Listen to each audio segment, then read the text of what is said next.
Саламатсыздар, урматтуу биздин көрөрмандар. Бүгүн бизде студияда конокто Жогорку кеңештин депутаты Сарбагышев Максатбек Канатбекович болмокчу. Саламатсызбы, Максатбек Канатбекович? Сиз баада элдик депутат тобу чогуу мамлекеттик ипотекалык компанияга барып келдиңиздер. Ал жердеги абал менен жеринен таанышып, учурда ошол абалдар кандай экен, ошого токтолсоңуз.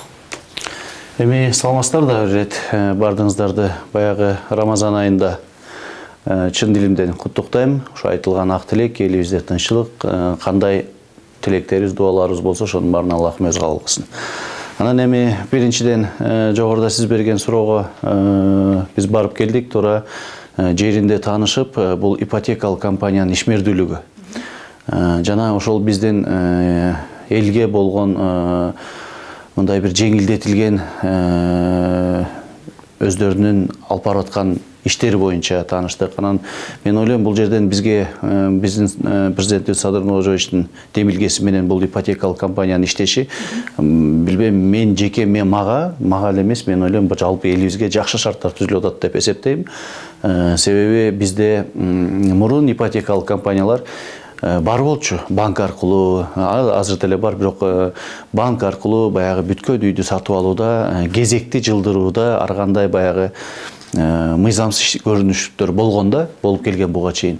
Но бүгүнкү күндө ушул биринчи кезекте мен ойлойм, ушул кезектин жыл башы баардык ар бир жаран өзүнүн кезегин онлайн режимде көрө алат экен. Эң баягы мындай бир ишенимди ишке ашырды десек болот да. Анысыкандай биринчи кезекте мага ошол системасы жакты. Кезекте эч кандай жылдыра албайт. Бул кезекке турган адам өзүнүн канчанчы кезек жылып аткандыгы баардыгы мындайча айтканда өзүнүн көз алдында көрүп турат да.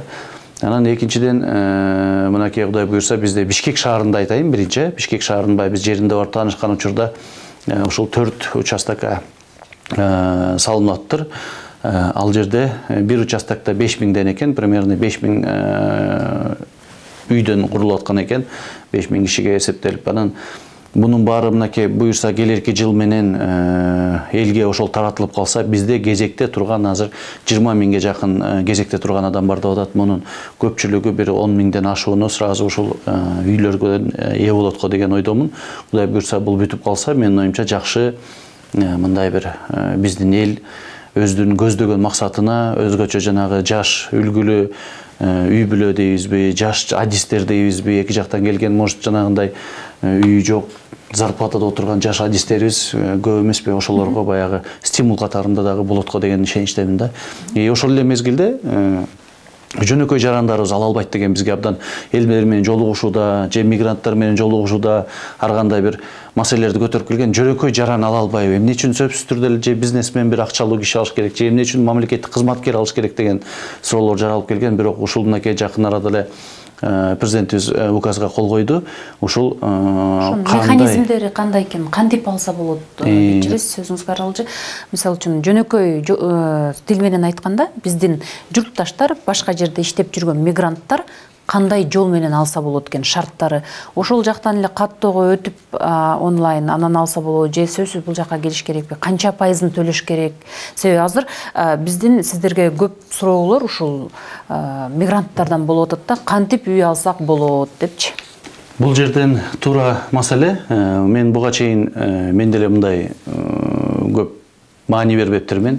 Бирок бүгүнкү күндө көп киши кайрылат. Кантип кезекке турабыз, кантип биз алабыз, кантип катталабыз деген суроолор болот. Буга чейин өзүм жогоруда айткандай мындай кызыгып көрбөптүрмүн, бирок ушул баргандан кийин бизге түшүндүрүп бергени азыр бүт баары онлайн режимде болот экен. Кайсы жаран катталгысы келсе, ошол ГИК мамлекеттик ипотекалык компаниянын сайтына кирип, ошол жерден каттоо деген өзүлөрүнүн бөлүмдөрү бар экен. Ошого кирип катталса, бул автоматтык түрдө тиешелүү иш кагаздарын ошол жерге киргизип койсо, бул уже автоматтык түрдө кезекке туруп калат, кезегин өзү карай берет. Анан жогоруда айткандай жөнөкөй жарандар алары деле ошол көп киши кайрылат, кантебиз деп. Мен ойлойм, ушул кичине түшүндүрүү иштери жагынан кичине аксап атабыз деп эсептейм. Ушул ГИК компаниясы болобу, мамлекеттик биз министрликтер тарабынан болобу, ушул кантип алуу процедураларын элге түшүндүрүп койсо, бул дагы бир жакшы мындай бир алдыга жылуу түшүндүрмө иштери жакшы болот эле деп эсептейм. Бул жарандар, жөнөкөй жарандар, ошол катталгандан кийин эртеңки күнү баягы ГИКте обязательно эле жанагы эмеси бар эмеспи, биринчи баштапкы төлөмү дегендер бар. Ушундайлардын баардыгына жеңилдиктер каралыптыр мында.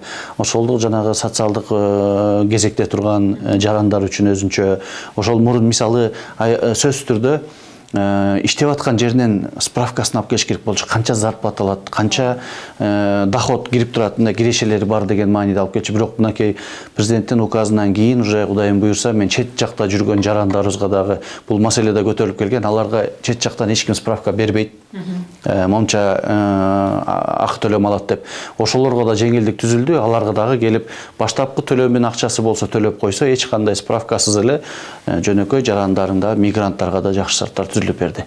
Эми баягы убакыттын тардыгына байланыштуу баягы УК баарын толук кандай айтып бере албайт экенбиз, бирок указды азыр сайттарда илинүү, ошол жерде окуса, ГИКтин да сайтында бар. Баардык жарандардын өзүнүн талаптарына ылайык шарттар түзүлүп берилди да. Ошол жагы жакшы деп эсептейм. Анан буга чейин жана жарандар акчаны алып, анан өзлөрү каалаган үйдү тандап алчу да. Азыр бул жерде мамлекеттик ипотекалык компания өзү бирдиктүү үй, турак жай салат, ошол жерден алышат. Анан $550 деп айтышкан буга чейин. Азыр $650 көтөрүлүптүр. Мунун себептери эмнеде же жана курулуш материалдарынын кымбаттап кеткендигине байланыштуу болуп атабы? Эми бул боюнча дагы туура маселе ошол жерден биз барган учурда да көтөрүлдү, бирок $550 деген баштапкы төлөмү деп атабыз, бирок булар арзан деп эсептейм мен, жеке өзүм. Себеби азыр мындай бир жеке фирмалардан алганда алардыкы 1000ден кем эмес го деп эсептейм. 1000ден кем көп болсо бир $900 тегерек болот болуш керек. Ошол бирок биздики бул ГИКтики ошол ремонту менен дагы аягына чейин чыгарып, сразу жашаганга ылайыкташтырып берип атканы $550 арзан. Анан эми $650 чыгат дегени бул азыркы салынып аткан үйлөрдүн баасы $550 болжолду $650-700 чейин деп атат. Эмне үчүн? Себеби булардыкын планында нуксак, бул да туура нерсе деп эсептейм. Себеби баягы шаарда да бизде жана микрорайондор, ылдый жаак, өйдө жаак деп бөлүнүп атпайбы? Ошого жараша кичине баштапкы төлөмүн баягы акчам даяр, сразу мындай бир акчасын төлөй алам деген мындай колунда барларда болуп калса, анда $650 кылып кичине мындай бир элдерге дагы баардыгын бирдей кылып койсо, баардыгы келип мен ошол өйдө жактагы микрорайондордон алам деп талашышы мүмкүн. Ошол талаш болбош үчүн кандайдыр деңгээлде ушуну мындай сетка катары кылып бөлүп коелу деген сунушун киргизип атышат. Бирок эми ал толук кандуу айтыла элек, иштеп чыккандан кийин айтышат болуш керек. Бирок азыр болжолду ошол $550-дан $700 чейин, $650 чейин деген мындай бир программасында бар экен да. Бизге атайын убакыт бөлүп, маек куруп бергениңиз үчүн сизге чоң ыраазылык билдиребиз. Чоң рахмат, силерге дагы ишиңерге ийгилик. Рахмат. Урматтуу биздин көрөрмандар, бүгүн бизде конокто Жогорку Кеңештин депутаты Сарбагышев Максатбек Канатбекович болду. Ошондой эле сиздер саясий расмий жаңылыктардын толук топтому менен таанышууну кааласаңыздар, биздин YouTube'да Жогорку Кеңеш баракчабызга катталууга чакырабыз. Саламатта калыңыздар.